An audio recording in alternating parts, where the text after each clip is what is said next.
सांगली पूरपट्ट्यातील नागरिकांच्या पुनर्वसनाचे ढोल वाजतायत कागदावरच.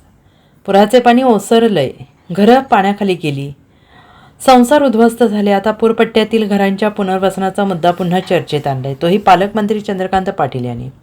पुराचे पाणी घरात शिरत असल्याने नवीन बांधकामे करताना पहिला मजला रिकामा ठेवण्याचा पर्याय त्यांनी सुचवला. हा नियम महापालिकेच्या नगररचना विभागाकडे पूर्वीपासूनच आहे, पण त्याची अंमलबजावणी केली नाही. हा पर्याय ब्लू झोन याच बाहेरील घरांसाठी लागू होतो.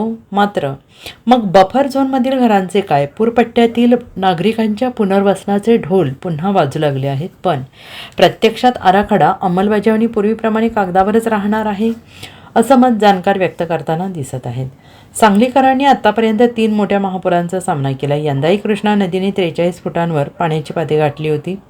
पावसाचा जोर ओसरल्याने पुराची गंभीरता वाढली नाही, तरीही 125 कुटुंबातील 800 लोकांना स्थलांतर करावं लागलं. सूर्यवंशी प्लॉट, आरवाडे पार्क, दत्तनगर, कर्णा रोड, जुना बुधगाव रस्ता, मगरमच्छ कॉलनी परिसराला पुराचा फटका बसला. पालकमंत्री पाटील यांनी पूरबाधित भागाचा दौरा केला. त्यानंतर पूरग्रस्तांच्या पुनर्वसनाबाबत भूमिका मांडली.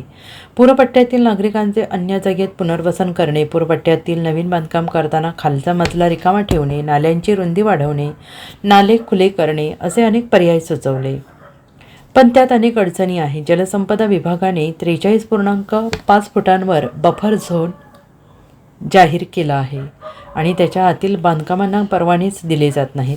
घराचा पहिला मजला रिकामा ठेवण्याचा पर्याय बफर झोन बाहेरील बांधकामांसाठी उपयुक्त ठरेल, पण आत्तापर्यंत महापालिकेने बफर झोन बाहेर अनेक बांधकामांना परवाने दिले. अनेकांनी नियमांची तोडमोड करून बांधकामे केली.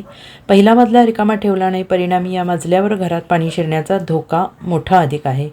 पण बफर झोनमधील नागरिकांचे काय? त्यांचे पुनर्वसन कसे करणार? नागरिक बाहेर जाणार का? असे अनेक प्रश्न आहेत. त्यामुळे पुनर्वसनाचे ढोल वाजले तरी प्रत्यक्षात कार्यवाही कागदावर राहणार हे स्पष्टच आहे. Bureau report, SBN Marathi, Sangli.